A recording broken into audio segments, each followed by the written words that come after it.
Comprei o carro da minha esposa falecida em um leilão. Nunca imaginei que aquele Civic prata, parado entre dezenas de outros veículos no pátio da Receita Federal, guardasse um segredo que destruiria tudo o que eu acreditava sobre minha família. Quando liguei o GPS pela primeira vez, encontrei uma rota salva. Apenas uma. O destino final estava marcado a 230 quilômetros de São Paulo, em uma cidade do interior que eu nunca tinha ouvido falar. E havia uma nota de voz gravada, com a voz da minha esposa dizendo apenas: Geraldo, se você está ouvindo isso, significa que você me encontrou. Agora precisa me encontrar de verdade. Venha sozinho, não conte para o Ricardo. Mas antes de continuarmos, confira se você já está inscrito no canal e escreva nos comentários de onde você está assistindo este vídeo. O motor estava desligado, mas meu coração disparava dentro do peito. Minha esposa estava morta há 3 anos. Ou era o que todos acreditavam. E aquela última frase me gelou até os ossos. Não conte para o Ricardo, meu filho, nosso filho. Por que ela diria isso? Deixe eu voltar ao começo. Deixe eu contar como um homem que construiu tudo do zero, que trabalhou 40 anos para dar conforto à família, acabou descobrindo que vivia em uma mentira tão grande que nem mesmo a morte da pessoa que mais amava era verdadeira. E como tudo começou com um leilão, um GPS antigo e uma mensagem que não deveria existir. Meu nome é Geraldo Martins. Tenho 61 anos. Nasci em Osasco, periferia de São Paulo, filho de metalúrgico e costureira. Aprendi desde cedo que nada cai do céu. Aos 15 anos, já trabalhava como office boy no centro da cidade. Aos 23, tinha juntado dinheiro suficiente para abrir minha primeira loja de autopeças. Não era nada sofisticado, apenas um espaço alugado de 20 metros quadrados na Zona Leste. Mas era meu. Cresci devagar, com trabalho honesto e atendimento decente. 10 anos depois, tinha 3 lojas. Aos 40, eram 8 unidades espalhadas pela Grande São Paulo. Hoje, administro 12 lojas de autopeças, além de uma pequena distribuidora que atende oficinas em todo o estado. Não sou rico como aparecem nas revistas, mas tenho patrimônio estimado em 8 milhões de reais. Dinheiro conquistado centavo por centavo, nota fiscal por nota fiscal. Conheci Helena quando eu tinha 32 anos. Ela tinha 28. Foi em um curso de gestão empresarial que fiz na Fundação Getúlio Vargas. Helena era professora de contabilidade, recém-formada, inteligente, organizada, com aquele jeito sério que escondia um sorriso lindo. Ela não se impressionou com minhas lojas. Ela se impressionou com minha disciplina, com a forma como eu anotava tudo, como fazia perguntas que os outros alunos não faziam. Nos casamos 1 ano depois, em cerimônia simples no cartório, com almoço para 50 pessoas em um restaurante na Avenida Paulista. Não tivemos lua de mel extravagante. Fomos para Campos do Jordão, ficamos 4 dias em uma pousada, caminhamos de mãos dadas, conversamos sobre futuro. Helena queria 3 filhos. Eu queria dar estabilidade para ela antes de pensar em filhos. Ricardo nasceu 2 anos depois do casamento. Foi parto complicado. Helena quase morreu de hemorragia. Os médicos disseram que não poderíamos ter mais filhos. Foi duro aceitar, mas aceitamos. Ricardo seria nosso único filho, e faríamos dele um homem de bem. Helena deixou a docência para se dedicar a ele nos primeiros anos. Depois voltou a trabalhar, mas dessa vez como contadora na minha empresa. Ela organizou tudo o que estava bagunçado. Sistematizou processos, criou controles, profissionalizou o que era amador. Fomos felizes. Não vou romantizar dizendo que foi perfeito, porque casamento nenhum é. Tivemos discussões sobre dinheiro, sobre como criar o Ricardo, sobre ambições diferentes. Eu queria expandir sempre. Helena queria segurança, estabilidade, mas nos respeitávamos. Dormíamos abraçados mesmo depois de 20 anos juntos. Tomávamos café conversando sobre trivialidades. Éramos um time. Ricardo cresceu como menino normal. Estudou em escola particular boa, mas não de elite. Jogava futebol aos sábados. Tirava notas medianas. Não era brilhante, mas também não dava trabalho. Aos 18, entrou na faculdade de administração. Aos 23, começou a trabalhar comigo nas lojas. Eu tinha a esperança de que ele assumisse tudo um dia, que continuasse o legado que construí tijolo por tijolo. Mas a verdade é que Ricardo nunca teve fome. Nunca teve aquela garra que eu tinha. Ele chegava às 9, saía às 6. Nunca ficava até mais tarde resolvendo o problema. Nunca levava trabalho para casa. Eu tentava não cobrar demais. Lembrava que ele tinha direito de viver a vida dele. Mas no fundo me frustrava ver tanto potencial desperdiçado. Helena era quem mediava nossas tensões. Quando eu reclamava do Ricardo, ela me lembrava que nosso filho não precisava ser cópia minha. Quando o Ricardo reclamava da minha cobrança, ela explicava que eu só queria o melhor para ele. Era o equilíbrio da família, a cola que mantinha tudo unido, até o dia em que ela desapareceu. Foi em março de 2021, plena pandemia ainda. Muita gente morrendo, hospitais lotados, medo em todos os lugares. Helena tinha ido ao supermercado. Coisa simples, rotineira. Ela saiu de casa às 9 da manhã. Levou o Civic prata que tínhamos comprado 2 anos antes. Disse que voltaria para o almoço. Meio-dia chegou, ela não voltou. 1 hora, 2 horas. Liguei dezenas de vezes. Celular dava direto na caixa postal. Às 3 da tarde, a polícia bateu na minha porta. Um acidente na rodovia Anhanguera. Caminhão desgovernado tinha atingido vários carros. Um deles era o Civic prata, placa que eu sabia de cor. O carro tinha pegado fogo. O corpo estava carbonizado, irreconhecível. A identificação foi feita pela placa do veículo, pela carteira de motorista encontrada parcialmente intacta e, posteriormente, por análise dentária. Era Helena. Minha esposa estava morta. O velório foi de caixão fechado. A cremação aconteceu 2 dias depois. Eu estava em choque profundo, anestesiado. Ricardo chorou muito, ficou semanas sem conseguir trabalhar. Mas ele tinha 28 anos, era adulto, tinha namorada que o apoiava. Eu, aos 58, perdi a pessoa com quem dividia tudo. Entrei em depressão severa. Passei 6 meses praticamente sem sair de casa. Tomava remédios para dormir, para acordar, para não pensar. Ricardo assumiu as lojas durante minha ausência. Na época, achei que era sinal de maturidade. Ele finalmente estava mostrando responsabilidade, assumindo o que era necessário enquanto eu me recuperava. As reuniões aconteciam sem mim. Os pagamentos eram feitos. Os fornecedores continuavam sendo atendidos. Tudo funcionava. E eu, imerso na minha dor, agradecia por ter um filho em quem podia confiar. Levei quase 1 ano para voltar minimamente ao normal. A terapeuta dizia que era processo natural de luto, que não tinha prazo definido, que cada pessoa reagia de um jeito. Eu me sentia culpado por estar vivo, culpado por não ter ido ao supermercado no lugar dela, culpado por ter deixado ela sair sozinha em plena pandemia. Racionalmente, eu sabia que acidente era acidente. Mas o coração não entende lógica. Quando finalmente voltei às lojas, em meados de 2022, percebi que muita coisa tinha mudado. Ricardo tinha implementado novos sistemas, trocado alguns fornecedores, renegociado contratos. Ele dizia que era modernização necessária, que a empresa precisava se adaptar aos novos tempos. Eu confiei. Ele era meu filho. Era tudo o que me restava da família que construí. Mas comecei a notar pequenas coisas estranhas. Transferências bancárias que eu não reconhecia. Notas fiscais de serviços que nunca tinham sido prestados. Quando perguntava, Ricardo sempre tinha a explicação pronta. Era consultoria digital. Era adequação à Lei Geral de Proteção de Dados.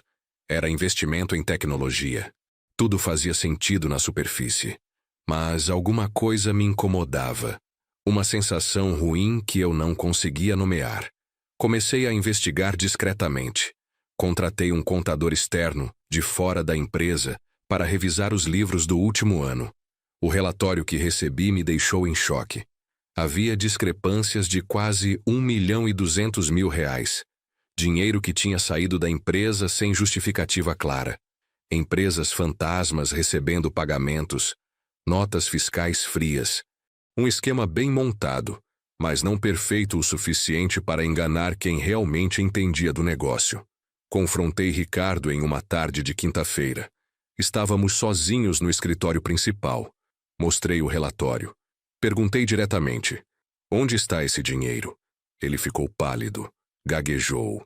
Depois se recompôs e disse que eram investimentos que ele tinha feito sem me consultar, que tinha formado uma holding paralela para proteger nosso patrimônio de impostos, que o contador estava errado, que eu não entendia de planejamento tributário moderno. Não acreditei. Disse que queria nomes, documentos, comprovações. Ele prometeu trazer tudo na semana seguinte, mas a semana passou e nada. Quando cobrei novamente, ele explodiu. Disse que eu não confiava nele, que depois de tudo o que ele tinha feito, cuidando da empresa enquanto eu me afundava em depressão, eu tinha coragem de acusá-lo de roubo. Que se eu não acreditava nele, que eu mesmo assumisse tudo de volta. Foi a primeira briga séria que tivemos depois da morte de Helena. Ele saiu batendo a porta. Ficou 3 dias sem aparecer. Quando voltou, estava mais calmo. Pediu desculpas pela explosão. Disse que estava sob pressão, que a namorada tinha terminado com ele, que estava sobrecarregado. Prometeu organizar toda a documentação. E eu, como pai que não queria acreditar no pior, aceitei as desculpas. Deixei para lá. Grande erro. Passaram-se alguns meses. A relação entre nós esfriou. Não brigávamos, mas também não conversávamos como antes. Ele chegava, cumprimentava, fazia o trabalho dele e ia embora. Eu voltei a controlar pessoalmente as finanças principais. Mudei senhas. Retirei algumas das autorizações que ele tinha. Ele não reclamou, mas percebi o ressentimento nos olhos dele. Em setembro de 2023, recebi uma notificação da Receita Federal. O Civic prata da Helena, que tinha sido dado como perda total no acidente, estava sendo leiloado. Aparentemente, o carro tinha sido recuperado meses depois do acidente. Havia passado por perícia e sido considerado irrecuperável para uso, mas ainda tinha valor como sucata e peças. Como o seguro já tinha pago a indenização e eu não tinha reivindicado os destroços, o veículo tinha ido para leilão de bens abandonados. Fiquei sabendo disso por acaso, através de um amigo despachante que viu meu nome na lista de notificações públicas. Quando ele me contou, algo dentro de mim se moveu. Era o carro dela, o último objeto físico que Helena tinha tocado antes de morrer. Eu precisava vê-lo. Precisava ter aquilo de volta, mesmo que fosse apenas um monte de metal retorcido. O leilão seria presencial, em um pátio da Receita na zona norte de São Paulo. Fui sozinho, sem avisar Ricardo. Não queria explicações. Não queria que ninguém me dissesse que era loucura, que era apego doentio. Era algo que eu precisava fazer. Quando cheguei lá, o pátio estava cheio de carros apreendidos, abandonados, recuperados. O Civic estava no fundo, coberto de poeira, mas surpreendentemente inteiro. Inteiro. Essa foi a primeira coisa estranha. O carro não estava destruído, não estava retorcido, não tinha marcas de incêndio. A lataria estava amassada na frente, sim, mas nada que indicasse o acidente catastrófico que a polícia tinha descrito. A pintura prata estava opaca, os vidros estavam sujos, mas o carro estava reconhecível. Estava inteiro. Como aquilo era possível? Perguntei ao funcionário responsável pelo leilão. Ele consultou os papéis e disse que o carro tinha sido recuperado 4 meses após o acidente, em um ferro velho clandestino. Que havia investigação sobre o acidente, mas que os autos tinham sido arquivados porque a vítima tinha sido identificada e o caso tinha sido encerrado como morte acidental. O carro tinha ficado retido como evidência por quase 2 anos antes de ser liberado para leilão. Nada daquilo fazia sentido. Se Helena tinha morrido carbonizada dentro do carro, como o carro estava praticamente inteiro? Se o carro tinha pegado fogo, onde estavam as marcas? Comecei a suar frio. Meu coração disparou. Pedi para ver o interior. O funcionário abriu a porta. O interior estava empoeirado, com um cheiro de mofo, mas estava lá. Os bancos de couro cinza, o volante, o painel, o GPS de tela acoplado no suporte. Toquei no volante onde Helena tinha colocado as mãos. Senti algo se romper dentro de mim. Lágrimas vieram sem controle. O funcionário ficou constrangido, se afastou. Eu fiquei ali, sozinho dentro daquele carro, chorando como não chorava há meses, e então vi, no porta-luvas, um envelope amarelado. Peguei com mãos trêmulas. Dentro havia documentos do carro, manual do proprietário, e um papel dobrado com letra de Helena. Para Geraldo se algo acontecer comigo. Minhas mãos tremiam tanto que mal conseguia segurar o papel. Abri devagar. A letra era dela, sem dúvida. Reconhecia cada curva, cada inclinação. A mensagem era curta. Geraldo, se você está lendo isso, algo deu muito errado. Eu precisei sumir. Não posso explicar agora, mas preciso que você confie em mim como sempre confiou. Não destrua este carro. Há uma mensagem para você no GPS. Siga as coordenadas. Venha sozinho. E, por favor, não confie no Ricardo até entender tudo. Eu te amo. Sempre amei. Helena. O mundo parou. Li e reli aquelas palavras umas 20 vezes. Não era possível. Helena estava morta. Eu tinha ido ao IML, tinha visto o laudo, tinha autorizado a cremação, tinha as cinzas dela em uma urna na minha casa. Como ela poderia ter escrito aquilo? A letra era dela, mas aquilo não fazia nenhum sentido. A menos que Helena não tivesse morrido naquele acidente. A menos que alguém tivesse forjado tudo. A menos que ela tivesse desaparecido de propósito. Mas por quê? E por que me dizer para não confiar no Ricardo? Nosso filho. O filho dela. Por que ela diria algo assim? Guardei o papel no bolso, voltei para o leilão. Dei o lance inicial de R$10.000. Ninguém mais deu lance. Comprei o carro por R$10.000. Paguei ali mesmo, no cartão. Peguei os documentos, as chaves. O funcionário me entregou tudo com olhar de pena, provavelmente achando que eu era viúvo maluco comprando o carro da falecida esposa por sentimentalismo. Ele não fazia ideia do que eu tinha acabado de encontrar. Levei o carro para uma oficina mecânica de confiança, longe das minhas lojas. Pedi para fazerem revisão completa, mas principalmente para verificarem se o GPS funcionava. O mecânico, seu Valdir, um senhor de 70 anos que conhecia desde minha primeira loja, ficou surpreso ao ver o Civic. Perguntou se era o carro da minha esposa. Confirmei. Ele não fez mais perguntas. Apenas colocou a mão no meu ombro e disse que ia cuidar de tudo. 2 dias depois, seu Valdir me ligou. O carro estava funcionando.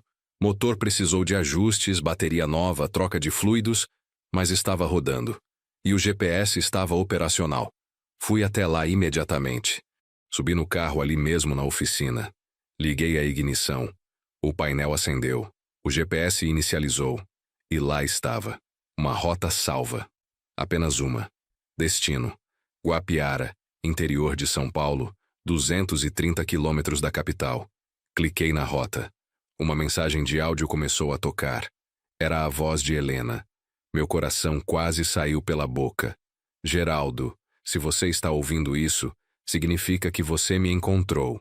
Agora precisa me encontrar de verdade. Venha sozinho. Não conte para o Ricardo. Siga o GPS até o fim. Lá você vai entender tudo. E vai me perdoar, espero. Eu te amo. A mensagem acabou. Fiquei paralisado. Era a voz dela. Não tinha dúvida. Mas como?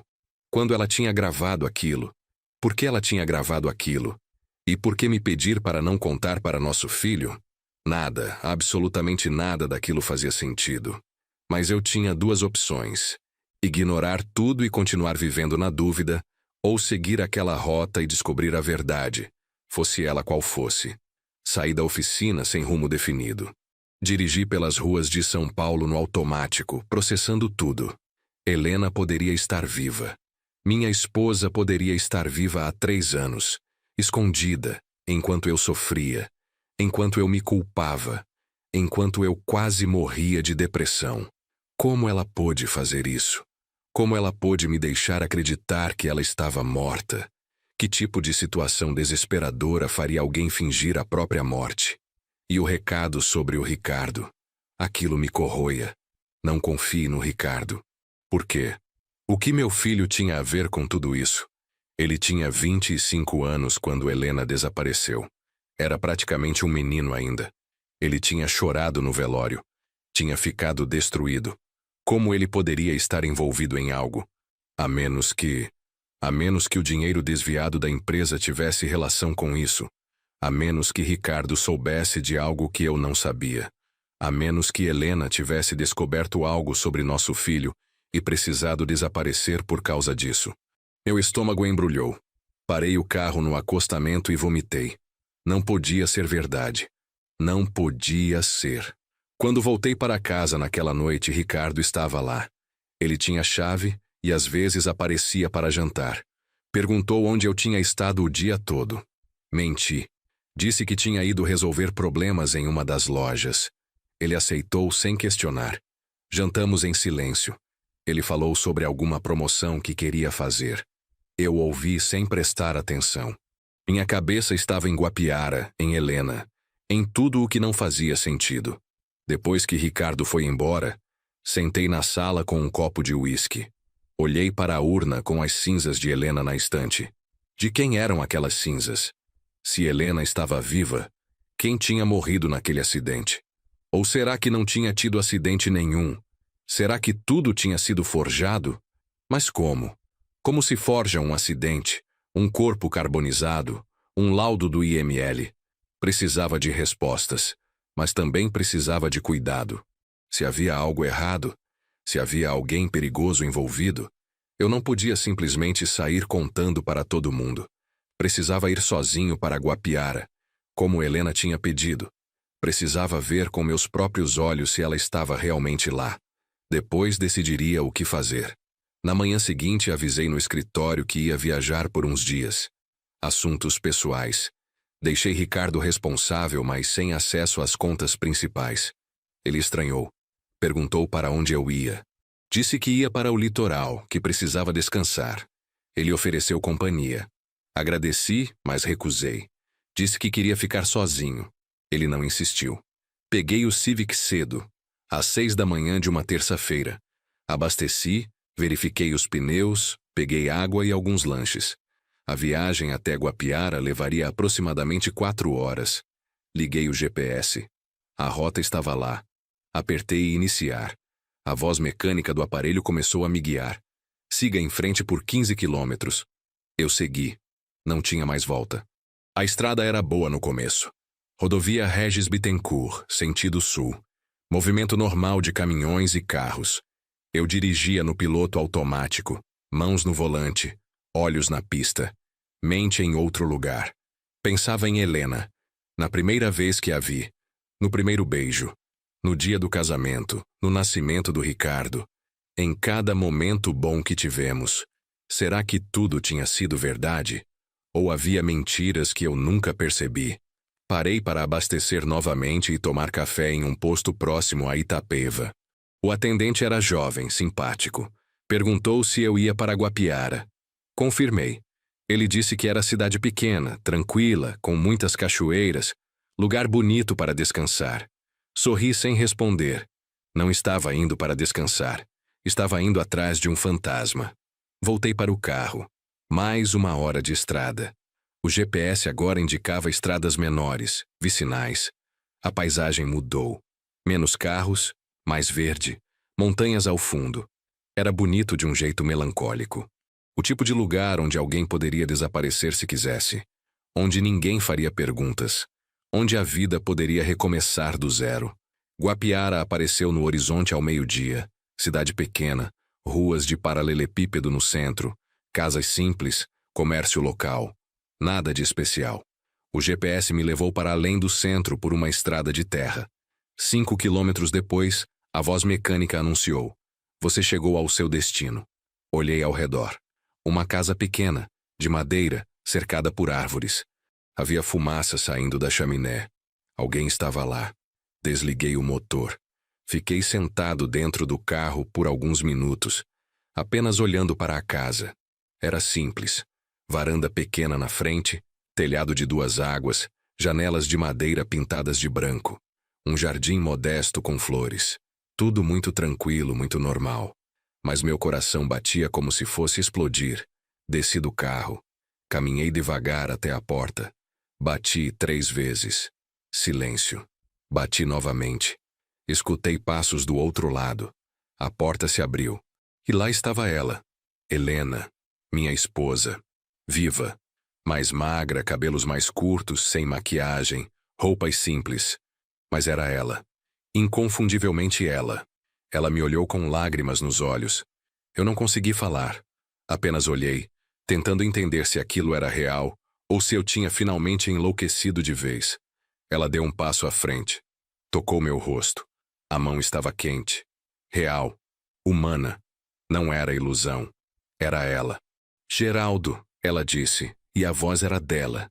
A mesma voz da mensagem, a mesma voz de 30 anos de casamento. Você veio.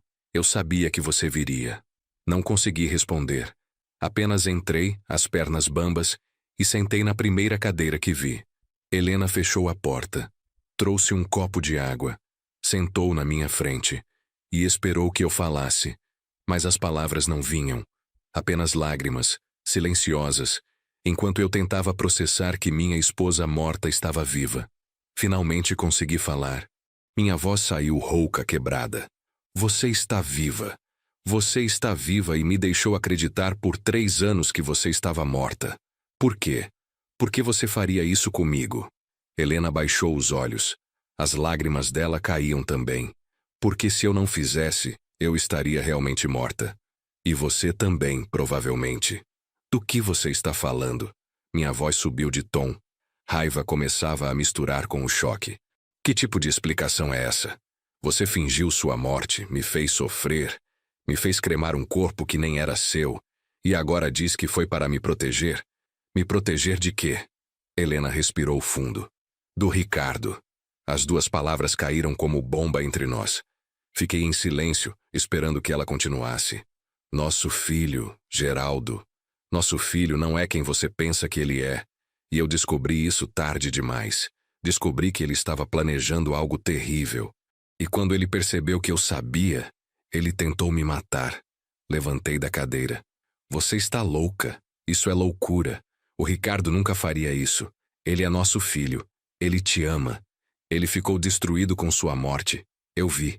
Eu estava lá. Helena balançou a cabeça. Ele é um ator muito bom. Sempre foi. Mas eu vou te contar tudo desde o começo. E depois você decide se eu estou louca ou se estou te dizendo a verdade. Helena foi até uma cômoda velha no canto da sala. Abriu uma gaveta e tirou uma pasta grossa, cheia de papéis. Colocou sobre a mesa entre nós. Comece por aqui, ela disse. Abri a pasta. Eram extratos bancários, comprovantes de transferências, documentos de empresas. Tudo em nome do Ricardo. Ou melhor, em nomes de laranjas, mas com o CPF dele como sócio oculto. Comecei a ler. As transferências datavam de 2018, 3 anos antes da suposta morte de Helena. Pequenas quantias no início, 10 mil aqui, 20 mil ali. Depois foram aumentando, 50 mil, 100 mil, 200 mil. Sempre para empresas que eu não conhecia. Empresas de fachada, aparentemente. Eu comecei a desconfiar em 2019, Helena explicou. Eu fazia a contabilidade da empresa, lembra? E notei inconsistências. Notas fiscais de serviços que nunca tinham sido prestados, pagamentos duplicados, dinheiro saindo sem justificativa. Comecei a investigar sozinha, sem te contar, porque eu tinha certeza de que era erro, que havia alguma explicação. Mas não era erro, eu disse folheando os documentos. Não era. Ricardo tinha montado um esquema. Ele criava empresas fantasmas, emitia notas fiscais frias, desviava o dinheiro para contas dele. E era cuidadoso, muito cuidadoso. Se eu não fosse contadora, se eu não conhecesse os sistemas, eu nunca teria percebido. Quanto ele roubou? Minha voz estava sem emoção. Eu estava tentando processar tudo de forma racional. Helena olhou para mim com pena. Até o momento em que eu desapareci, ele tinha desviado aproximadamente 2.800.000 reais. Ao longo de 3 anos. Quase 1 milhão por ano. E você nunca percebeu porque ele sempre teve acesso privilegiado, porque você confiava nele, porque ele é seu filho. 2.800.000 reais. Mais dinheiro do que eu ganhava em um ano. Desviado pelo meu próprio filho. Senti a sala girar. Por que você não me contou? Por que não veio falar comigo assim que descobriu? Helena se aproximou, segurou minhas mãos. Porque eu precisava de provas. Precisava ter certeza absoluta. E porque eu tinha medo de como você reagiria. Você sempre o defendeu, sempre arranjou desculpas para os erros dele. Eu tinha medo de que você não acreditasse em mim. Eu acreditaria. Eu sempre acreditei em você. Minha voz falhou. Você acreditaria? Helena me olhou com tristeza. Geraldo, quantas vezes eu te disse que o Ricardo estava gastando além do que ganhava? Quantas vezes eu apontei que ele trocava de carro todo ano, que viajava demais, que usava roupas caríssimas? E o que você dizia? Que ele era jovem, que estava aproveitando a vida, que era meu filho também. E eu deveria ter orgulho dele. As palavras dela me atingiram como socos, porque eram verdade. Eu sempre tinha arranjado desculpas para o Ricardo. Sempre achei que Helena era rigorosa demais, controladora demais. Mas, mesmo assim, eu insisti. Você deveria ter me contado. Nós resolveríamos juntos. Não precisava ter chegado a isso. Helena soltou minhas mãos e caminhou até a janela. Eu ia te contar. Tinha marcado o dia, era 2 de março de 2021. Lembra? Eu tinha pedido para você não marcar nada importante naquele dia porque precisávamos conversar. Você lembra disso? Eu lembrava. Vagamente. Era poucos dias antes do acidente. Helena tinha dito que precisávamos ter uma conversa séria. Eu achei que era sobre aposentadoria, sobre vendermos as lojas e nos mudarmos para o interior. Lembro. Mas então por que não conversamos? Porque na noite anterior eu cometi um erro que quase me custou a vida. Helena se virou para mim e havia medo genuíno em seus olhos. Eu confrontei o Ricardo, sozinha. Sem você saber. Achei que ele confessaria, que choraria, que pediria perdão. Achei que ainda havia salvação para ele. Helena voltou a se sentar. Sua voz estava baixa agora, como se reviver aquela memória doesse fisicamente. Foi na noite de 1º de março. Você tinha saído para jantar com fornecedores. Ricardo passou em casa para pegar uns documentos. Eu aproveitei. Mostrei as provas para ele. Disse que sabia de tudo. Que ele tinha 3 opções: devolver o dinheiro, confessar para você e buscar ajuda, ou eu mesma contaria tudo. E o que ele disse? Minha voz saiu num sussurro. Ele riu, Geraldo. Nosso filho olhou para as provas, olhou para mim e riu. Disse que eu não entendia nada, que aquele dinheiro era dele por direito, que ele tinha construído aquelas lojas tanto quanto você, que não via problema nenhum em antecipar sua herança. Antecipar. Como se roubar fosse isso. Senti náusea. Mas isso não é motivo para matar alguém. Ele poderia negar, poderia brigar, mas matar a própria mãe? Eu disse a mesma coisa. Helena continuou. Disse que ele estava cometendo um crime, que havia provas, que a Receita Federal poderia investigar, que ele poderia ir preso. E foi aí que ele mudou. A máscara caiu. Ele se aproximou de mim, tão perto que eu podia sentir a respiração dele e disse: Mãe, você não vai contar nada para ninguém, porque se contar, eu garanto que você vai se arrepender. Acidentes acontecem, principalmente com mulheres de 55 anos que dirigem sozinhas. Ele ameaçou você, diretamente. Minhas mãos fecharam em punhos. Sim, e eu vi nos olhos dele que não era blefe, não era raiva momentânea, era frieza. Cálculo. Ele tinha pensado naquilo antes. Provavelmente já estava planejando havia tempo. E eu percebi naquele momento que meu filho era perigoso. Mais perigoso do que eu tinha imaginado. Você deveria ter me ligado imediatamente. Ter contado tudo. Ter ido para a polícia. Minha voz estava mais alta agora, entre raiva e desespero. Eu tentei. Assim que ele saiu de casa, peguei o celular para te ligar. Mas estava sem bateria. Fui até o telefone fixo. A linha estava muda. Ele tinha cortado antes de sair. E eu percebi que ele estava me vigiando mais do que eu achava. Entrei em pânico.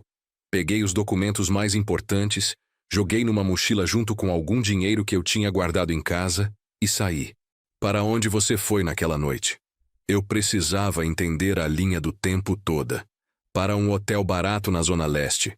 Registrei com nome falso, paguei em dinheiro. Fiquei acordada a noite toda pensando, tentando decidir o que fazer. Se eu voltasse para casa e contasse tudo para você, o Ricardo negaria. Ele tinha apagado muitos rastros. E eu sabia que você teria dificuldade em acreditar. Ele é seu filho. Seu único filho. O herdeiro de tudo que você construiu. Helena continuou, as palavras saindo rápidas agora, como se ela precisasse colocar tudo para fora de uma vez. Na manhã seguinte, dia 2 de março, eu liguei para você de um orelhão. Lembra? Você atendeu apressado, disse que estava chegando para nossa conversa. Eu disse que tinha tido um imprevisto, que ia me atrasar, mas ia voltar. Eu ia voltar, Geraldo. Ia sentar com você e contar tudo. Mas você não voltou. Minha voz estava amarga. Porque quando eu estava voltando, quando estava a 3 quarteirões de casa, eu vi. O Ricardo estava lá, na frente da nossa casa. Ele estava esperando. Só podia ser por mim. Ele sabia que eu voltaria. E eu tive certeza absoluta de que se eu chegasse lá, algo terrível aconteceria. Então eu dei meia volta e fugi. E o acidente? O corpo carbonizado? O laudo do IML? As perguntas saíam atropeladas. Helena respirou fundo. Eu não sei exatamente como ele fez, mas sei que foi ele. Naquela tarde houve um acidente de verdade na Anhanguera. Uma mulher morreu. O carro dela pegou fogo. As placas eram parecidas com as do meu Civic, apenas um número diferente. O corpo ficou irreconhecível. E de alguma forma, o Ricardo conseguiu que identificassem aquele corpo como sendo meu. Isso é impossível. Não é assim que funciona. Há protocolos, verificações. Mas mesmo enquanto eu dizia isso, sabia que com dinheiro e contatos certos, muita coisa era possível. Eu também achei impossível no começo, Helena disse. Mas então comecei a pesquisar. E descobri que o Ricardo tinha um amigo de infância que trabalhava na perícia técnica. Rodrigo Tavares, lembra dele? Vinha aqui em casa quando eles eram adolescentes. Eu me lembrava. Garoto magro, quieto, sempre na sombra do Ricardo. Lembro, mas ele trabalha com perícia. Trabalha. E tem acesso a laudos, a documentos, a todo tipo de informação privilegiada. Não foi difícil montar o quebra-cabeça. Um acidente real acontece. Uma mulher morre carbonizada. O Ricardo vê a oportunidade. Liga para o amigo. Juntos, trocam algumas informações no sistema. Associam minhas digitais, meus dados dentários que estavam em arquivo no nosso plano de saúde, ao corpo daquela pobre mulher. E pronto. Helena Martins morre oficialmente em acidente de trânsito. Minha cabeça latejava. Mas a família da verdadeira vítima? Eles não questionaram? A mulher era sozinha, sem família próxima. Moradora de rua que tinha roubado um carro. Ninguém reclamou o corpo. Foi perfeito para os planos dele. Tão perfeito que eu demorei meses para descobrir os detalhes todos. E quando descobri, já estava escondida aqui, já era tarde demais para voltar. Tarde demais como? Eu me levantei, comecei a andar pela sala pequena. Você poderia ter voltado a qualquer momento. Poderia ter ido para a polícia com as provas. Poderia ter me procurado. Por que ficou escondida por 3 anos, Helena? 3 anos. Minha voz saiu mais alta do que eu pretendia. Helena não se assustou. Apenas olhou para mim com aquela calma que sempre teve, mesmo nas piores situações. Porque o Ricardo não parou. Ele continuou.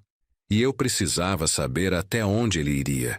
Precisava ter provas não só do roubo, mas do que ele fez depois. Do que ele planejava fazer com você. Comigo? Parei de andar. O que você quer dizer? Helena foi até outra pasta, menor, escondida embaixo de livros em uma estante improvisada. Abriu e tirou fotografias. Me entregou. Eram fotos do Ricardo, em reuniões, com pessoas que eu não conhecia. Homens de terno em restaurantes caros, em escritórios. Enquanto você estava em depressão, enquanto mal conseguia sair da cama, o Ricardo assumiu tudo e começou a fazer mudanças. Mudanças que você mal notou porque estava sedado, medicado, ausente. Olhei as fotos. Datas no canto inferior direito. Julho de 2021. Agosto. Setembro. Meses depois da morte de Helena. Quem são essas pessoas? Advogados especializados em sucessão. Contadores que trabalham com offshore. Consultores financeiros que ajudam a esconder patrimônio. Helena apontou para cada foto. O Ricardo estava planejando seu futuro sem você. Ele estava criando estruturas para, quando você morresse, ele herdar tudo limpo, sem impostos pesados, sem complicações, sem rastros. Isso não é crime. É planejamento sucessório, muitos empresários fazem. Mas minha voz soava fraca até para mim mesmo. Você está certo. Não seria crime se não fosse por um detalhe. Helena tirou outro documento, um relatório médico. Em outubro de 2021, 6 meses depois da minha morte, você foi internado com intoxicação alimentar grave. Lembra? Eu me lembrava. Tinha sido terrível. Vômitos, diarreia, febre alta. Os médicos disseram que era intoxicação por frutos do mar estragados. Fiquei 3 dias internado. Lembro. E daí? Não foi intoxicação alimentar. Foi envenenamento, proposital, dosagem pequena, não letal, mas suficiente para te debilitar. E quem estava cuidando de você naquele período? Quem preparava sua comida, levava suas refeições? O Ricardo. Meu filho estava levando marmitas para casa, dizendo que eu precisava comer melhor, que ele tinha contratado uma cozinheira para fazer comida saudável para mim. Não pode ser verdade. Eu tenho uma amiga que trabalha no laboratório do hospital. Helena continuou, implacável. Ela conseguiu uma amostra do seu sangue daquele dia. Guardo até hoje, congelada. Há traços de arsênico. Não quantidade suficiente para matar, mas suficiente para deixar você muito doente. E se continuasse sendo administrado regularmente, eventualmente levaria a uma falência múltipla de órgãos. Pareceria morte natural, complicação da depressão, do luto, da idade. Sentei novamente. Minhas pernas não me sustentavam mais. Ele tentou me matar. Meu filho tentou me matar. Sim, mas não conseguiu porque você parou de aceitar a comida dele. Lembra? Você disse que não estava com apetite, que preferia comer sozinho. E ele parou de insistir. Mudou de estratégia. Voltou a ser o filho dedicado, o que cuidava dos negócios enquanto você se recuperava. Minha mente voltou aos meses seguintes. Ricardo realmente tinha parado de levar comida. Tinha voltado a ser mais distante, mais profissional.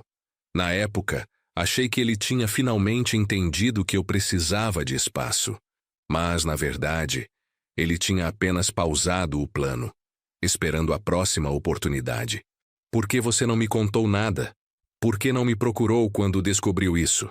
Minha voz estava quebrada. Lágrimas começavam a descer. Por que você estava sendo vigiado, Geraldo?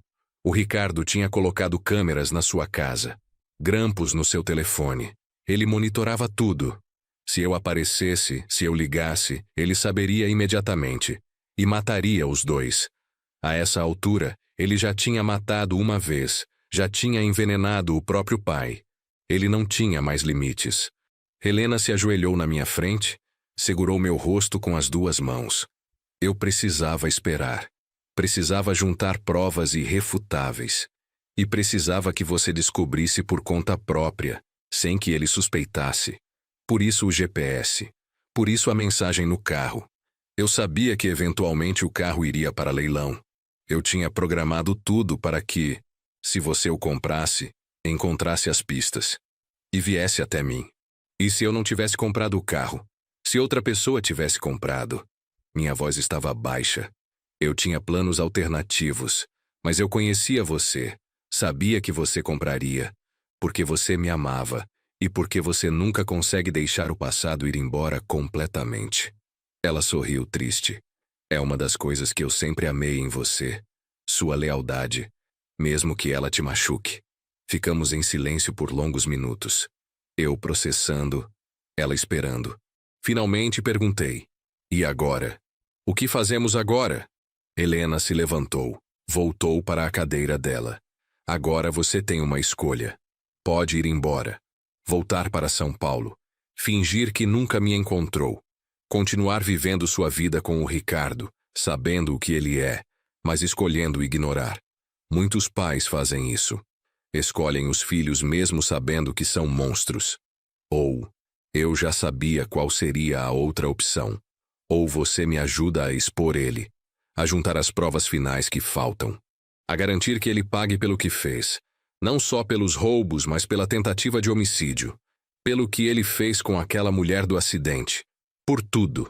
Helena me olhou firme. Mas se escolher esse caminho, você precisa estar pronto para perder seu filho, para vê-lo na cadeia, para aceitar que o menino que você criou se tornou outra coisa. Pensei na minha vida dos últimos 3 anos, na depressão, no sofrimento, nas noites sem dormir, nas vezes que pensei em desistir de tudo. Pensei em Helena, escondida aqui, sozinha, fugindo do próprio filho, me protegendo do jeito que ela podia. O que você precisa que eu faça? O alívio no rosto dela foi visível. Preciso que você volte, que haja normalmente, que não deixe o Ricardo desconfiar de nada, e que plante uma isca que vai fazê-lo se revelar completamente. Que tipo de isca? Você vai dizer para ele que está doente, muito doente, câncer talvez, terminal, que os médicos deram 6 meses, e que você quer começar a organizar sua sucessão, quer passar tudo para ele oficialmente, enquanto ainda está lúcido. Helena falava com a precisão de quem tinha planejado cada detalhe. Ele vai surtar, vai ficar ansioso, vai querer acelerar tudo. E é aí que ele vai cometer erros. Erros que vamos documentar, completei. Exatamente. Tenho um investigador particular trabalhando comigo há 2 anos, ex-policial federal, confiável. Ele vai colocar escutas legais nos lugares certos. Vai fotografar, gravar, documentar tudo. E quando tivermos provas suficientes, vamos para a polícia. Não para a polícia local, onde o Ricardo pode ter contatos. Para a polícia federal, direto. Fazia sentido. Era arriscado, mas fazia sentido. E quanto tempo isso vai levar? 2, talvez 3 meses. Não podemos apressar. Ele é inteligente. Se perceber algo errado, vai se esconder melhor do que eu me escondi. E nunca mais vamos pegá-lo. Helena pegou minha mão. Você consegue fazer isso? Consegue passar 3 meses fingindo que está morrendo, fingindo que não sabe de nada, enquanto observa seu filho planejando sua morte? Olhei para ela, minha esposa que tinha sacrificado 3 anos da vida dela para me proteger, que tinha aguentado solidão, medo, incerteza. A resposta era óbvia. Consigo, por você, por nós e pela justiça. Passei a noite na casa de Helena. Conversamos até o amanhecer. Ela me contou detalhes da vida dela nos últimos 3 anos. Como tinha usado documentos falsos que comprou de um despachante corrupto. Como tinha alugado aquela casa pagando em dinheiro, sem contrato formal. Como trabalhava remotamente fazendo contabilidade para pequenas empresas sob nome fictício. Como sobrevivia com pouco, sempre com medo de ser descoberta. Você tem ideia de quantas vezes eu quis voltar? Ela disse deitada no sofá, eu numa poltrona velha ao lado. Quantas vezes eu fiquei na janela olhando a estrada, imaginando você chegando. Quantas vezes eu chorei pensando que você tinha me esquecido, que tinha seguido em frente. Eu nunca esqueci você, nem por um dia. Minha voz era firme. Mesmo achando que você estava morta, eu ainda conversava com você. Ainda te contava como foi o dia. Ainda dormia do seu lado da cama. Ela chorou. Eu também. 3 anos de lágrimas represadas finalmente saindo. Mas não nos tocamos além das mãos dadas. Era cedo demais. Havia muita dor ainda. Muita mágoa não resolvida. O amor estava lá, mas machucado, precisando de tempo para cicatrizar. De manhã, tomamos café juntos. Pão com manteiga, café preto, frutas que ela tinha no quintal. Tudo simples, mas era a refeição mais importante que tínhamos compartilhado em anos. Quando você volta? Ela perguntou. Hoje à tarde. Não posso ficar mais tempo. Se o Ricardo começar a desconfiar, tudo desmorona. Lavei a louça enquanto Helena organizava documentos que eu levaria comigo. Cópias de tudo. Provas que eu precisava estudar, entender, guardar em lugar seguro. Geraldo. Ela me chamou quando eu estava prestes a sair. Eu preciso que você entenda uma coisa. Quando isso acabar, quando o Ricardo estiver preso, as coisas não vão voltar a ser como eram. Nós não vamos voltar a ser como éramos. Eu sei. E eu sabia. Não éramos mais o casal que se casou há 30 anos. Não éramos nem as mesmas pessoas de 3 anos atrás. Trauma muda as pessoas. E nós tínhamos trauma suficiente para mudar qualquer um. Mas eu ainda te amo. Ela continuou. De um jeito diferente, talvez. Um jeito mais triste, mais cansado. Mas ainda amo. E quero tentar reconstruir se você quiser também. Eu quero. Abracei ela na porta. Um abraço longo, apertado, que dizia mais do que palavras poderiam. Depois entrei no Civic e dirigi de volta para São Paulo. De volta para a vida onde eu teria que ser o melhor ator que já fui. Cheguei em São Paulo no fim da tarde. Ricardo me ligou assim que entrei na cidade. Pai, onde você está? Estou te ligando desde ontem. Você disse que ia para o litoral por um dia, mas sumiu por 2. Desculpa, filho. Eu precisava pensar. Fui para mais longe do que planejei. Fiquei em um hotel sem sinal de celular. Foi bom, me fez bem. Minha voz estava natural. Calma. Como se nada tivesse mudado. Você está bem? Sua voz está estranha. Estou bem, só cansado da viagem. Vou para casa tomar um banho e dormir cedo. Amanhã te vejo na loja, tudo bem? Ele hesitou. Tudo bem. Descanse. A gente conversa amanhã. Desliguei. Minhas mãos tremiam no volante. Acabei de ter minha primeira conversa com meu filho sabendo que ele tinha tentado me matar. Sabendo que ele tinha feito minha esposa desaparecer.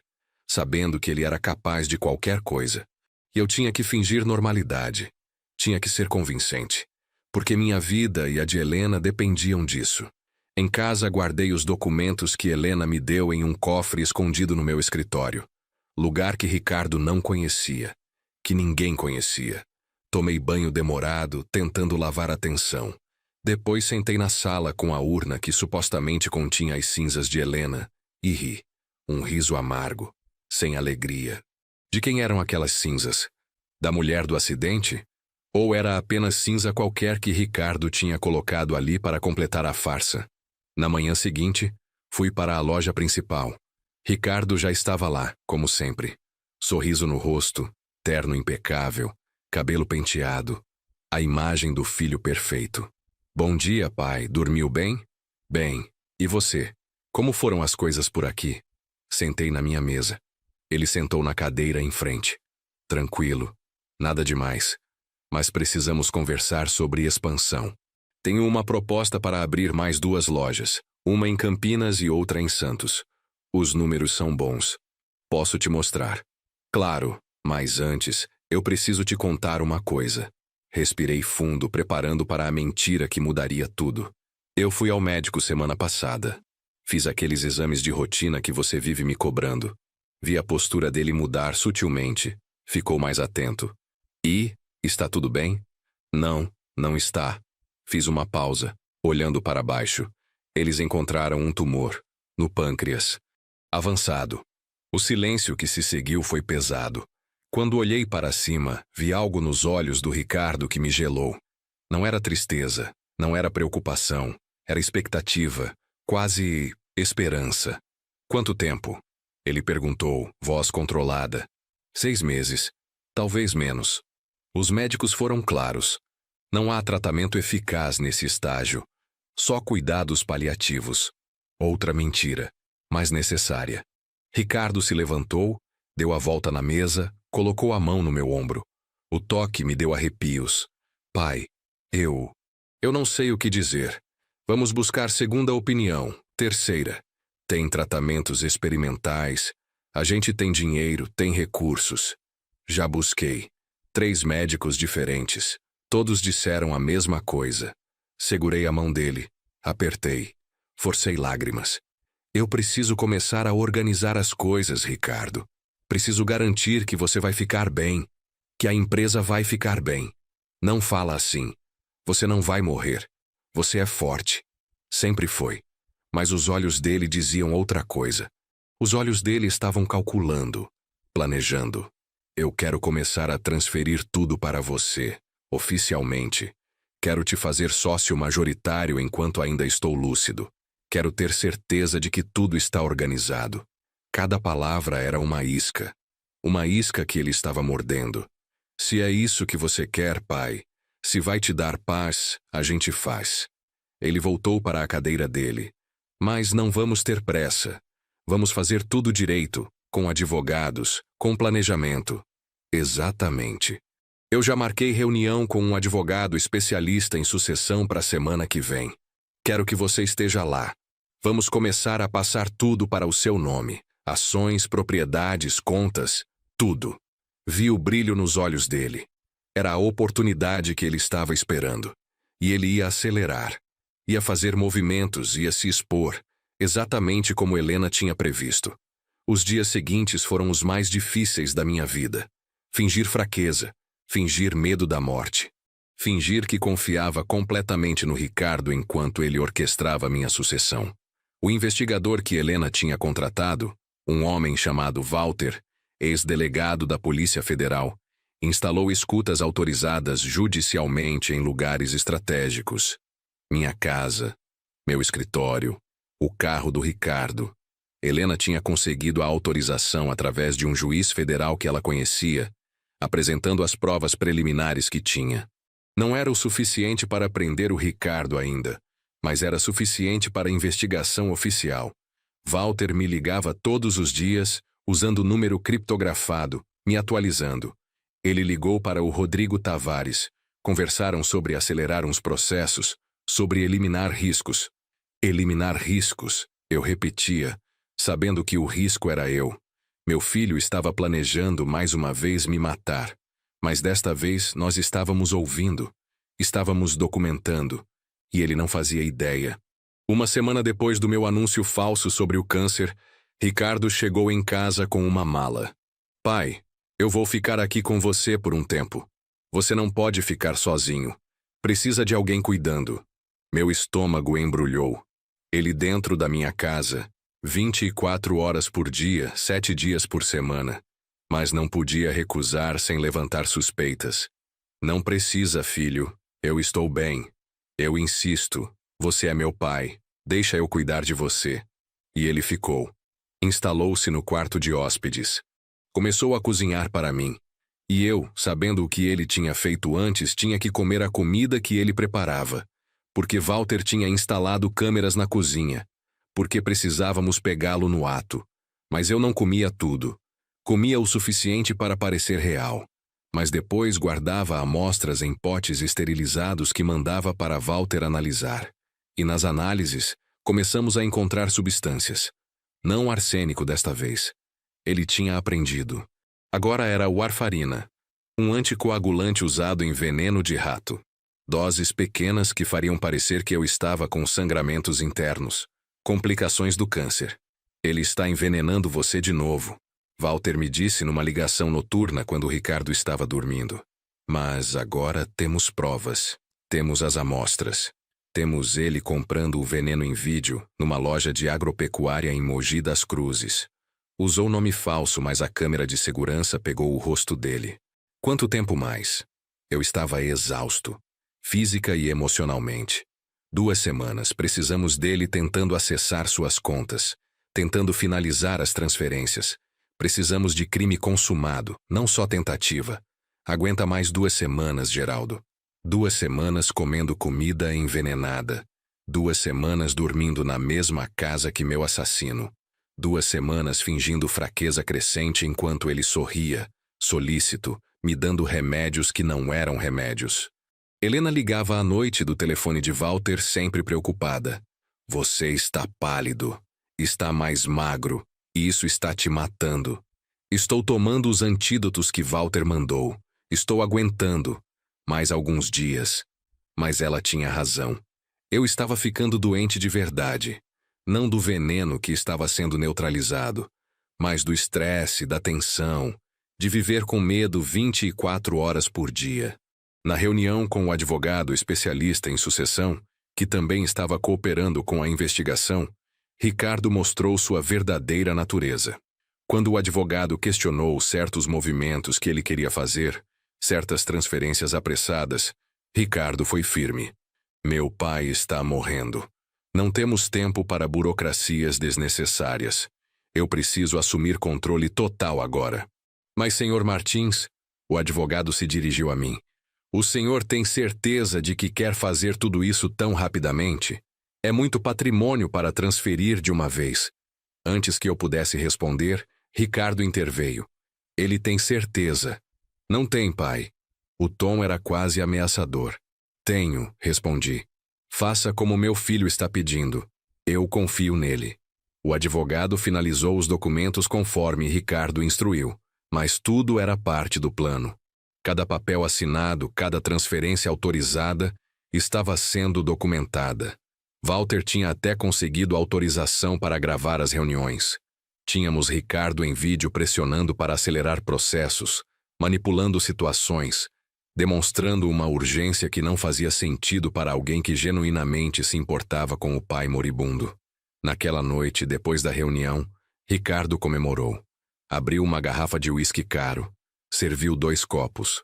Pai, eu sei que isso tudo é difícil. Mas você está fazendo a coisa certa. Está garantindo que tudo o que você construiu vai continuar. Estou orgulhoso de você. Bebi um gole pequeno. Precisava manter a cabeça clara. Eu só quero ter certeza de que você vai cuidar bem de tudo. As lojas, os funcionários, o legado. Vou cuidar, pode confiar. Ele bebeu mais, relaxado, confiante, achando que tinha vencido. Aliás, pai, tem uma coisa que eu preciso te contar. Algo que venho adiando há muito tempo. Meu coração acelerou. Seria a confissão? Walter estava gravando através do microfone escondido na luminária da sala. O que é, filho? Ricardo se sentou, olhou para o copo. Sobre a mamãe, sobre o acidente, eu nunca te contei toda a verdade. Cada músculo do meu corpo ficou tenso, mas mantive a expressão neutra, preocupada. Que verdade, Ricardo? Ele respirou fundo. Por um momento pensei que ele realmente fosse confessar, mas então disse: naquele dia, antes dela sair, nós brigamos. Feio. Ela tinha descoberto umas coisas sobre dinheiro da empresa. Achou que eu estava desviando. Eu expliquei que não era nada disso, mas ela não acreditou. Ficou nervosa, saiu dirigindo alterada. E eu sempre me culpei. Sempre achei que se eu não tivesse brigado com ela, se eu tivesse sido mais calmo, talvez ela não tivesse se distraído. Talvez o acidente não tivesse acontecido. Era uma meia-verdade. A especialidade dele. Admitir o suficiente para parecer honesto, mas esconder o essencial. Não foi sua culpa, filho. Acidente é acidente. Eu sei, mas sempre carreguei isso. E agora, vendo você assim, doente, eu não quero ter mais segredos, não quero ter mais peso na consciência. Ele olhou para mim e por um segundo minúsculo, pensei ver remorso real. Mas passou rápido demais. Talvez eu tivesse imaginado. Está tudo bem, Ricardo. Sua mãe te amava. Ela entenderia. E eu te perdoo por qualquer coisa que você ache que precisa ser perdoado. As palavras saíam mecânicas, porque eu sabia a verdade. Sabia que ele tinha forçado ela a fugir, tinha forjado a morte dela, tinha tentado me envenenar. E ainda estava tentando. Naquela noite, depois que Ricardo foi dormir, liguei para Walter de um celular que mantinha escondido. Ele quase confessou. Quase. Não precisa de confissão completa, Walter respondeu. Já temos suficiente. Temos ele comprando veneno. Temos as amostras da comida envenenada. Temos as transferências fraudulentas que ele fez há 3 anos. Temos contato dele com o Rodrigo Tavares combinando de falsificar laudos. E agora temos ele pressionando para acelerar sua sucessão enquanto você está supostamente morrendo. É suficiente. Quando? Minha voz estava fraca. Eu estava no limite. Amanhã. A Polícia Federal vai executar os mandados amanhã de manhã. Prisão temporária dele, do Rodrigo e de mais 3 envolvidos no esquema. Busca e apreensão na casa dele, no escritório, em tudo. Aguenta mais uma noite, Geraldo. Só mais uma. Mal dormi. Fiquei deitado ouvindo o Ricardo roncar no quarto ao lado. Meu filho, meu único filho, que tinha se tornado um estranho, um criminoso, um assassino em potencial. Onde eu tinha errado, onde Helena tinha errado, ou não tínhamos errado. Seria apenas quem ele era, independente de nós? Às 6 da manhã, escutei movimento lá fora. Carros parando, portas batendo. Então a campainha. Insistente. Ricardo acordou assustado, correu para a sala de pijama. Eu já estava lá, sentado, esperando. Quem é a essa hora? Ele resmungou. Abriu a porta. 3 agentes da Polícia Federal, coletes à prova de balas, crachás em punho. Ricardo Martins, você está preso. O rosto dele passou por 20 emoções em 2 segundos. Surpresa, confusão, medo, raiva. Ele olhou para mim. Pai, o que está acontecendo? Pai. Levantei da cadeira. Caminhei até ficar frente a frente com ele. O que está acontecendo é justiça, Ricardo. Justiça pela sua mãe. Justiça por tudo o que você fez. Eu não fiz nada. Pai, você está confuso, está doente, eles estão te manipulando. Ele tentou se aproximar de mim, mas os agentes o seguraram. Eu não estou doente, não tenho câncer. Nunca tive. Foi um teste. E você falhou. Minha voz estava firme agora. Toda a fraqueza fingida tinha sumido. Você tentou me envenenar de novo. Acelerou minha sucessão esperando que eu morresse logo. E tudo foi gravado, documentado, analisado. Você me armou uma cilada? Seu próprio filho? A raiva dele era pura agora. Você tentou matar sua própria mãe. Forjou a morte dela. Tentou me matar 2 vezes. Roubou milhões da empresa. Quem armou cilada para quem, Ricardo? Virei para os agentes. Levem ele. Enquanto o algemavam, ele gritava, ameaças, xingamentos, depois súplicas. Pai, por favor, eu sou seu filho, seu único filho. Você não pode fazer isso comigo. Mas eu podia, e estava fazendo. Depois que levaram Ricardo, a casa ficou em silêncio sepulcral. Walter chegou minutos depois com Helena. Ela entrou devagar, olhando ao redor da casa que tinha sido dela, que ela não via há 3 anos. Acabou, ela disse. Não era pergunta, era constatação. Acabou, confirmei. Nos abraçamos ali no meio da sala, chorando. Não de alegria, não de alívio, apenas chorando pelo que tínhamos perdido, pelo filho que nunca tivemos realmente, apenas a ilusão de quem pensávamos que ele era. Os dias seguintes foram um borrão de depoimentos, advogados e imprensa. A história vazou, claro. Empresário forja a própria morte para escapar de filho que queria matá-la. As manchetes eram sensacionalistas, invasivas, mas eram verdadeiras. Repórteres acamparam na frente da minha casa. Helena teve que ficar escondida de novo, dessa vez para fugir das câmeras, não do Ricardo. Rodrigo Tavares confessou tudo em troca de delação premiada. Confirmou que Ricardo tinha pagado R$50 mil para ele falsificar os laudos do acidente, para associar os dados de Helena ao corpo da mulher que morreu. Confirmou que sabia que era crime, mas que tinha dívidas de jogo, que estava desesperado. Sua carreira acabou, seria preso. Mas pelo menos ajudou a selar o destino do Ricardo. O julgamento levou 8 meses para começar. Ricardo contratou os melhores advogados que o dinheiro roubado pôde comprar. A defesa dele era previsível. Pai vingativo, mãe desequilibrada, provas fabricadas, perseguição. Mas as evidências eram esmagadoras.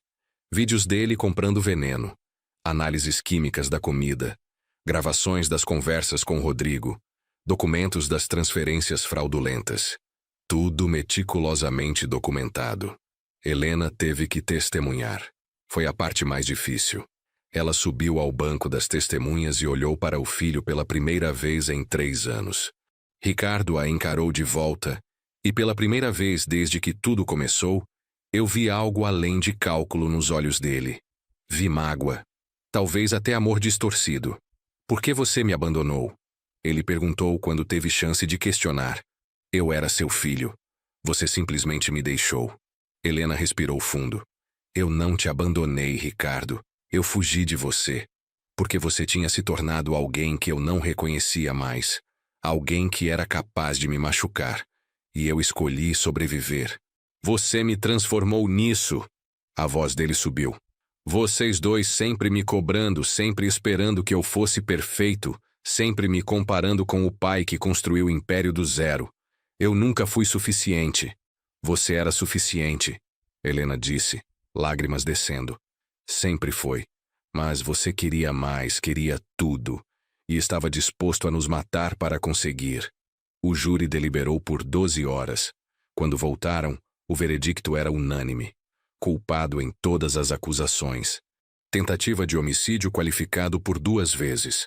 Falsificação de documentos públicos, fraude, peculato. A sentença foi lida pelo juiz, um homem de 60 anos com expressão cansada. Ricardo Martins, você é condenado a 23 anos de prisão em regime fechado sem possibilidade de progressão antes de cumpridos 8 anos. Ricardo não reagiu. Apenas ficou parado, olhando para o nada. Os guardas o levaram. Ele não olhou para mim. Não olhou para Helena. Apenas foi. E aquilo, de certa forma, foi o fim. O fim da ilusão de família. O fim da esperança de redenção. O fim de tudo. Helena e eu saímos do tribunal sob flashes e perguntas gritadas. Walter e 2 seguranças particulares que contratamos nos escoltaram até o carro. Fomos para um hotel discreto onde estávamos morando temporariamente. Nossa casa tinha se tornado território de curiosos e jornalistas. Pensávamos em vendê-la, começar em outro lugar. Naquela noite, sentados em quartos separados de hotel impessoal, Helena bateu na minha porta. Posso entrar? Abri. Ela entrou, sentou na beirada da cama. Como você está? Não sei. Vazio. Aliviado. Destruído. Tudo ao mesmo tempo. Sentei ao lado dela, mas mantendo distância. Ainda havia tanto não dito entre nós. Eu devia ter visto os sinais, ela disse, quando ele era pequeno. A forma como ele manipulava situações. Como nunca assumia a culpa. Como sempre tinha desculpa.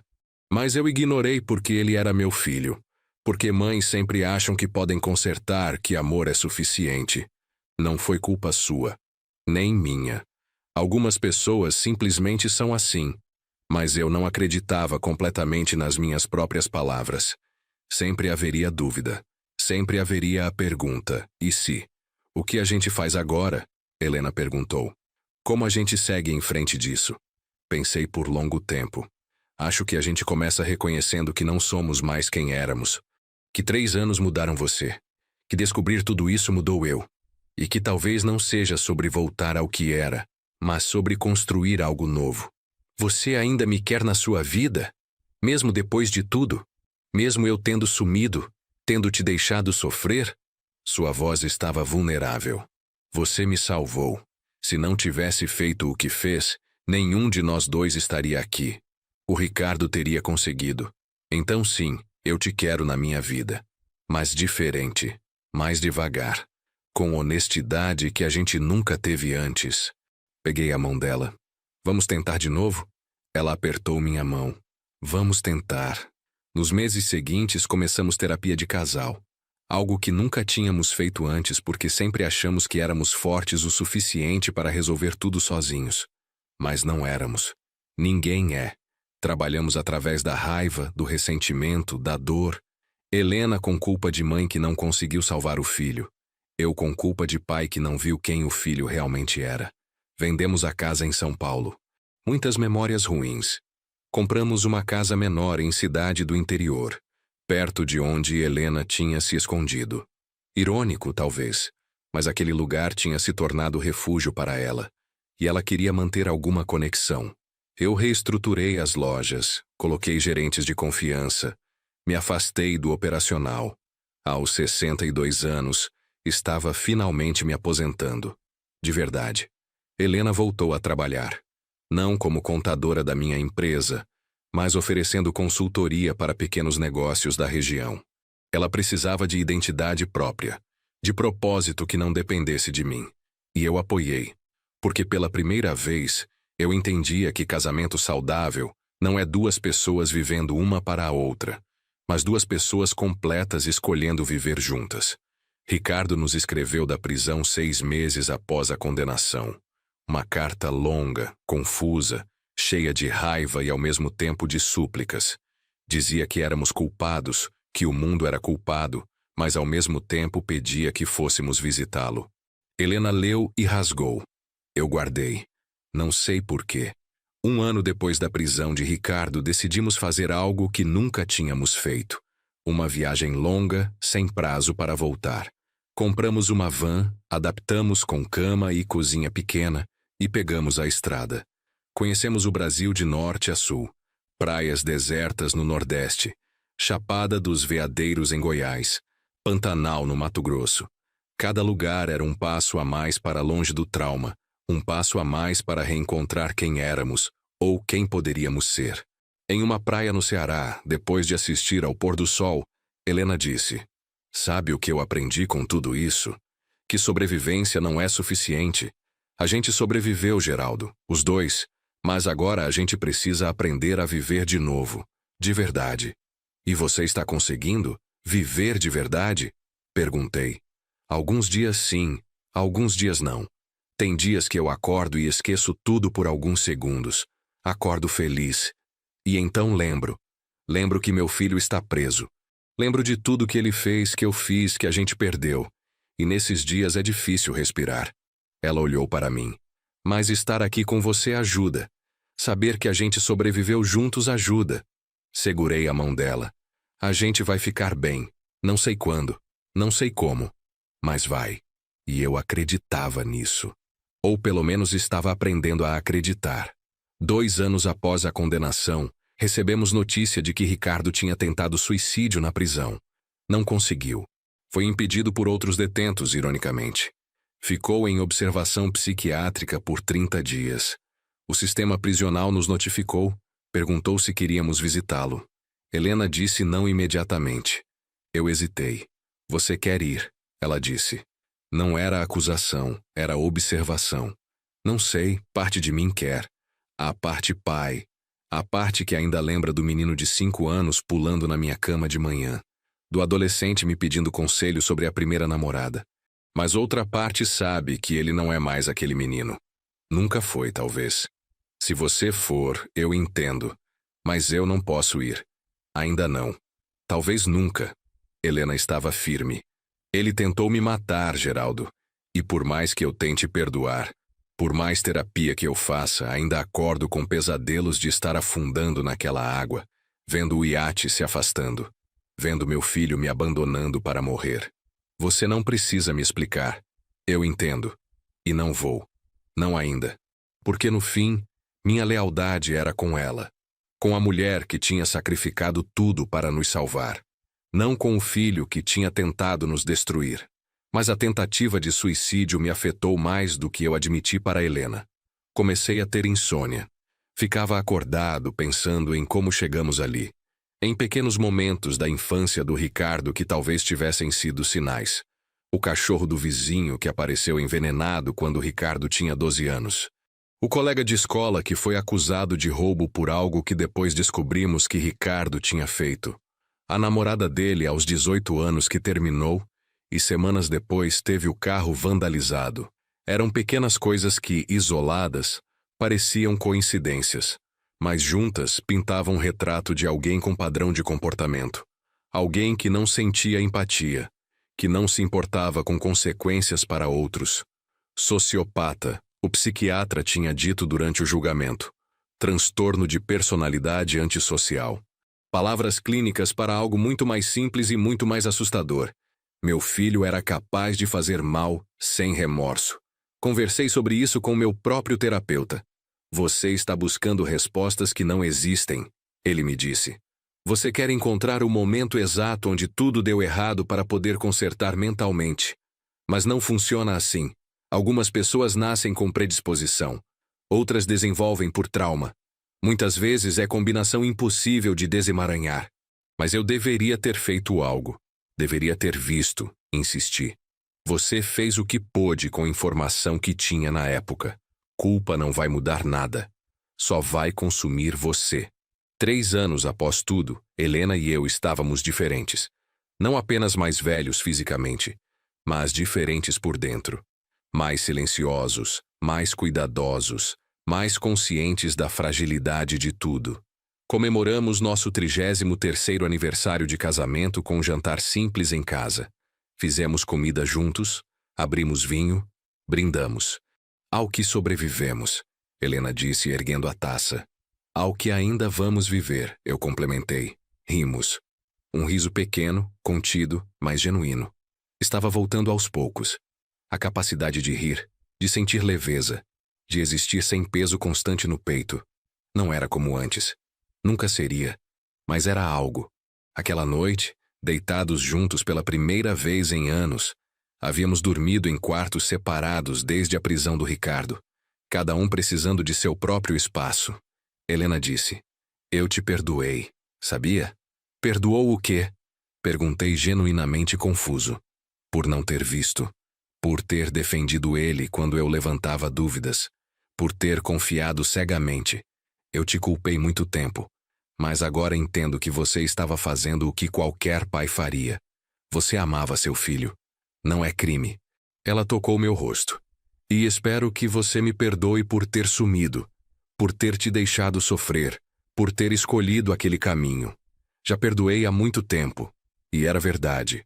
Hoje, enquanto escrevo isso, já se passaram 5 anos desde que comprei aquele Civic prata em um leilão. 5 anos desde que encontrei uma mensagem de uma mulher morta que não estava morta. 5 anos desde que descobri que meu filho era capaz de coisas inimagináveis. Ricardo cumpre pena. Ainda faltam 18 anos. Ele nos escreve ocasionalmente. Cartas que oscilam entre raiva e arrependimento. Não respondemos mais. Nosso terapeuta de casal sugeriu que mantivéssemos distância até, se é que algum dia, ele demonstrar mudança genuína e consistente. Por anos, não meses. Helena está bem, ou tão bem quanto possível. Ela tem dias ruins, mas tem mais dias bons agora. Voltou a sorrir com facilidade. Voltou a fazer planos para o futuro. Estamos planejando uma nova viagem, dessa vez para a Europa. Lugares que sempre quisemos conhecer, mas nunca tivemos tempo. As lojas continuam funcionando. Geram renda suficiente para vivermos confortavelmente, sem trabalhar ativamente. Criei um instituto que doa parte dos lucros para programas de reabilitação de jovens infratores. Talvez não consiga salvar meu próprio filho, mas posso tentar ajudar outros. E o Civic? Está guardado em uma garagem. Não consigo me desfazer dele. É o objeto que conecta tudo. A morte falsa, a mensagem escondida, o reencontro, a salvação. É uma relíquia de trauma, mas também de sobrevivência, de amor que foi forte o suficiente para sobreviver a 3 anos de separação e uma traição impensável. Se você está lendo ou ouvindo esta história, talvez esteja passando por algo parecido. Talvez tenha descoberto que alguém que você ama não é quem você pensava. Talvez esteja lidando com traição familiar. Talvez esteja se perguntando se é possível sobreviver quando seu mundo desmorona. Eu não tenho respostas fáceis, não tenho fórmulas mágicas. Mas tenho isto. Você vai sobreviver. Vai doer de maneiras que você não imaginava serem possíveis. Vai questionar tudo, suas escolhas, seu julgamento, seu próprio valor. Mas você vai sobreviver. E um dia, talvez não logo, talvez daqui a anos, você vai acordar e a primeira coisa que vai sentir não será dor. Será algo novo, pequeno, frágil, mas presente. Esperança, talvez. Ou simplesmente vontade de ver o que o dia traz.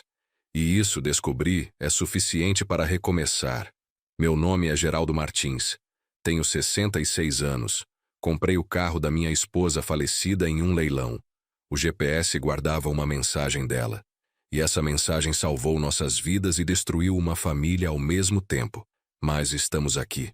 Sobrevivemos. E vamos continuar sobrevivendo, um dia de cada vez, juntos.